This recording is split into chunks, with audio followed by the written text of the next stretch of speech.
Hello, Assalamu alaikum and good morning. Welcome to my YouTube channel, The Technology 2023. This is Practical Civil Engineering. Today my topic is asphalt laying and its procedure and its required testing. Before laying up the asphalt, all the equipments of the asphalt need to be cleaned properly to avoid of any loose particle and dust from the chain pad and over the equipments. As you can see it here in the video, this is a powerful compressor which is used for cleaning of the paver machine. All the equipments which involved in asphalt, paver machine, PTR, ruler, all need to be cleaned properly to take any dust with its parts inside the prime coat area.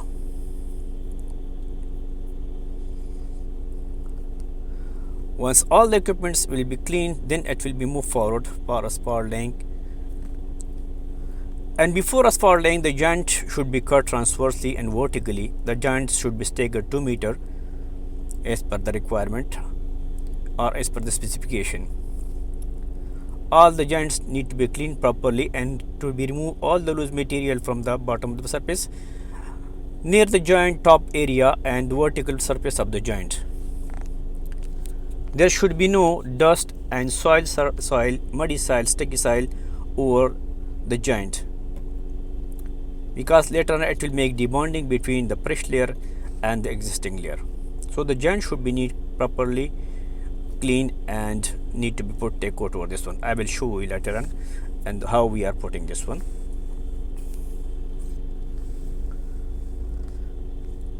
Once the joint is clean, then all the area where we have the prime coat need to be cleaned properly to remove all the loose particle and the soil from the surface.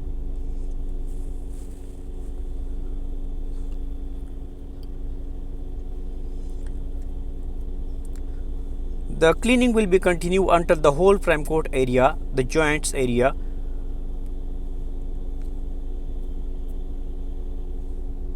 to remove all the loose particle and dust over the surface, because this dust and loose particle will make debonding and will not allow the asphalt base course to bond with the prime coat. During the asphalt joint removal, we are facing some problems. The surface of the prime coat area is little bit damaged while we are removing the existing joints, because there is a bonding between the first layer and the prime coat. So once you are removing the joints, definitely there will be some damages there. So we have to put the spray area or that area to cover for bonding between the asphalt first layer and the prime coat area. As you can see it here, the joint is now cleaned and the Tack coat is ongoing for the transverse and longitudinal joints. The Tack coat is applied already here. The purpose of this Tack coat, once we are laying the fresh layer and the existing layer, it will make bonding between the two layers. As you can see it here, this damaged area we put the spray to provide the bonding between the asphalt base coat first layer and the prime coat and the asphalt base course and the road base top layer.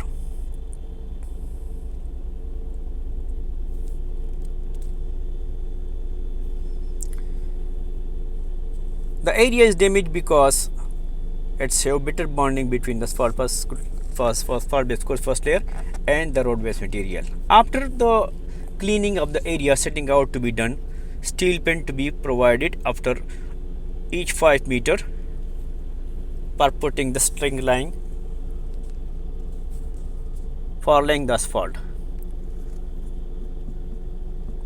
As you can see it here, steel pins are provided in middle of the road, because this will be laid in two parts. Two paver machine will be used on the left hand side, one on the right hand side.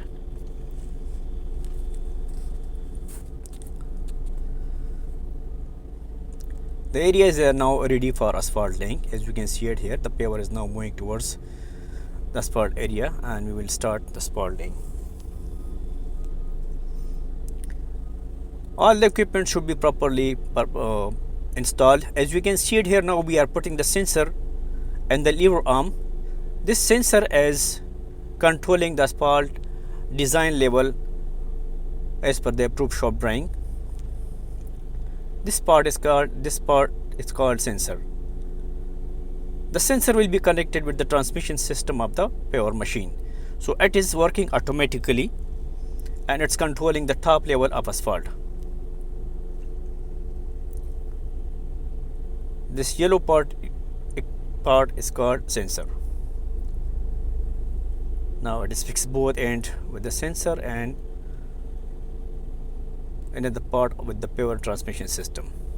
So once the paver will start, it will start working automatically and the navel will be fixed properly. As you can see it here, it's working up and down.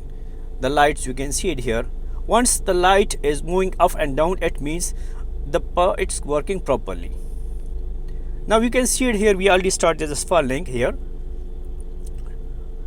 During the asphalt laying, we should check the temperature.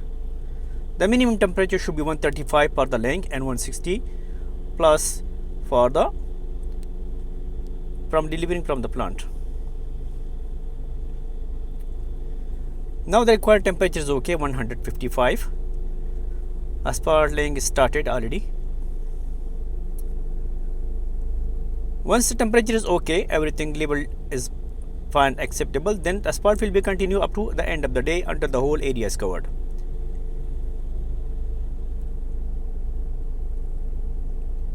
As you can see it here, the material is downloading from the trucks in the hopper. The temperature should also be checked in the hopper. Is it okay or not? The minimum laying temperature should be 135. And the maximum temperature should be as per the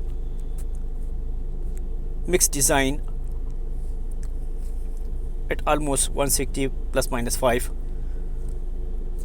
or 165 plus minus 5 or as per the conformative design certificate for asphalt. As you can see it here, the temperature is now 160 here. It's more than 160. So it means that the material is okay. So we can proceed further for the laying.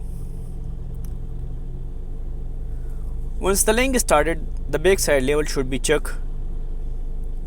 Either the paver is laying properly as per the approved design level or not.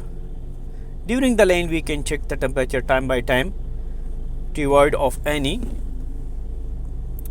coolness of the asphalt. As you can see, the temperature is 155 plus. It means it is still hot and can be worked and can be rolled. So the initial rolling is to be done by the tandem roller or double drum roller. It is called breakdown rolling. Once the breakdown rolling is finished, then we will continue the rolling by the PTR.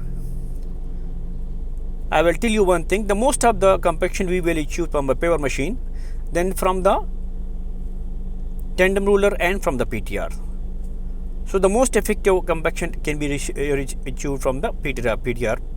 This one. The PTR should be speed should be from 6 to 8 km per hour and the roller speed should be from 3 to 5 km per hour. Near the curb stone, flat compactor to be used or baby roller can be used as well.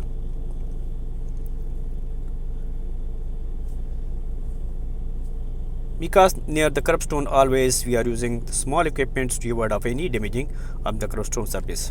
Sample to be taken as per the frequency.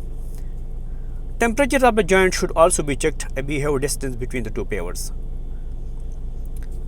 Once asphalt laying is finished,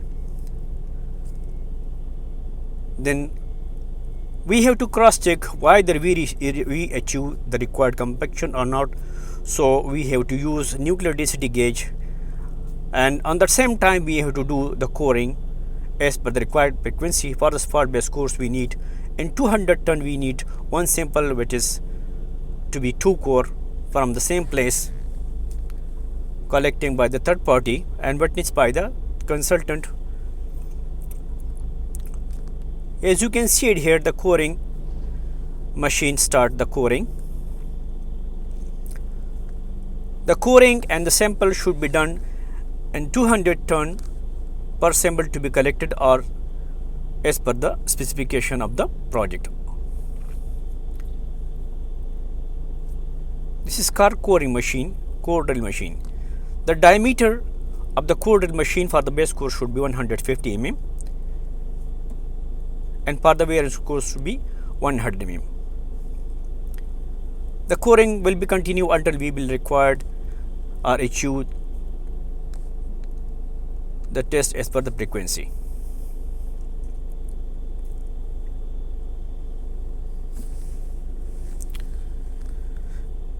This coring is continue now here. As you can see how we are doing coring. The core is already done one and we remove this by the core collector. The second core to be done as well on the same. The thickness of the core should be verified. We have 8 cm base course here, so already we achieved the thickness here. The purpose of the coring is to check the thickness or verifying the thickness of the asphalt and the relative density of asphalt.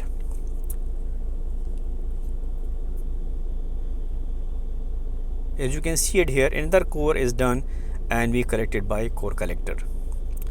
This core area, the core thickness should be verified and it should be recorded in the worksheet, and the location and the project name and specification as per the required to be marked on the asphalt and the core on the asphalt core. The date, time and location should be marked over the core machine, over the core, that it will not mix with other core areas. As you can see it here, this is the road number E23. The contractor name is there, chainage is there, the date is there. This all should be recorded over the core. This core area, you can see it here. From here we can also verify the thickness by meter. This area need to be cleaned properly before starting the wearing course. This coring is now continue because still we are not reached to the required frequency of the test.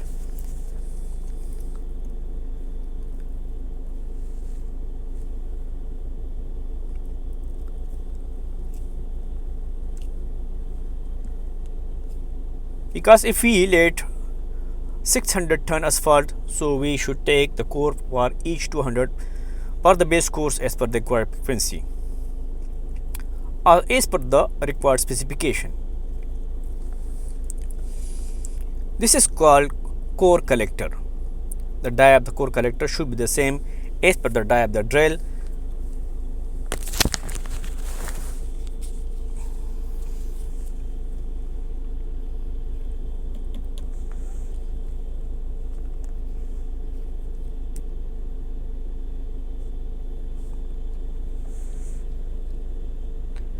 The process of the coring is the same for wearing course and base course.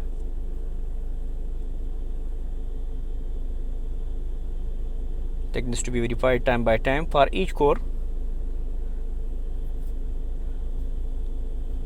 The core density and the Marshall density will multiply by 100, we will get the core compaction percentage what we need. Or for the base course, the compaction requirement is from 97 to 101.8. This should not be less than 97% and should not be 101.8.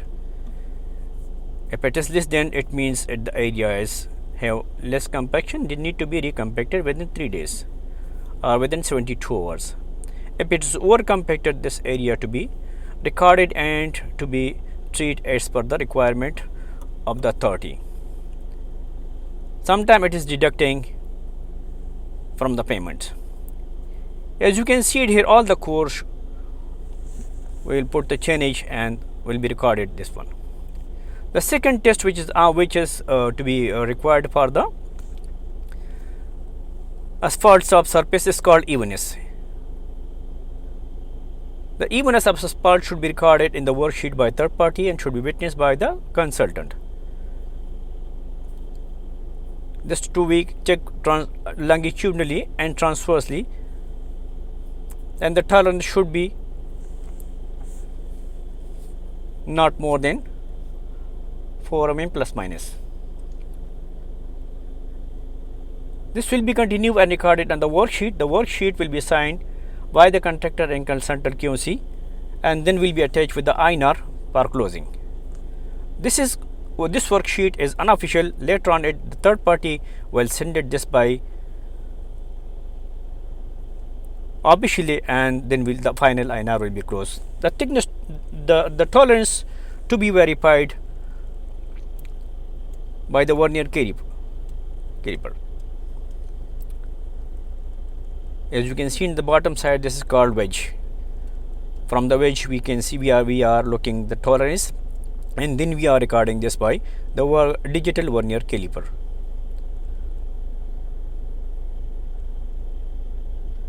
Three points should be taken: left hand side, right hand side, and in the middle, and to be recorded. So it means this is the required test: coring, evenness, and nuclear density gauge testing we are doing for asphalt base course top layer to verify all the required tests, either it is acceptable or not. If it is acceptable under the tolerance, then we will be approved. As you can see it here, from the vernier caliper, all this measurement will be recorded in the worksheet. This is called statage. Calibration stickers should be there on both on the vernier caliper and even on the statage. All the equipments which is used for the asphalt testing, they should be calibrated and should be valid during the construction period. The nuclear density gauge is verifying the density of asphalt and compaction, either we received the required compaction or not.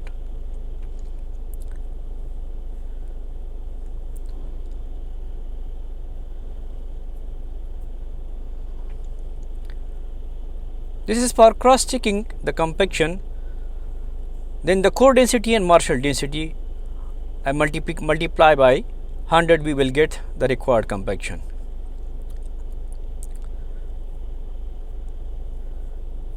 This testing will also done as per the required frequency, and 2000 and 200 ton we have to conduct one test. Then all this worksheet and test reports will be attached with the INR, and the INR will be crossed. Thanks for watching my video. If you like my videos, please click the bell icon to receive the updated videos about the civil engineering field. If you have any comments, please put in the comment box. Thank you.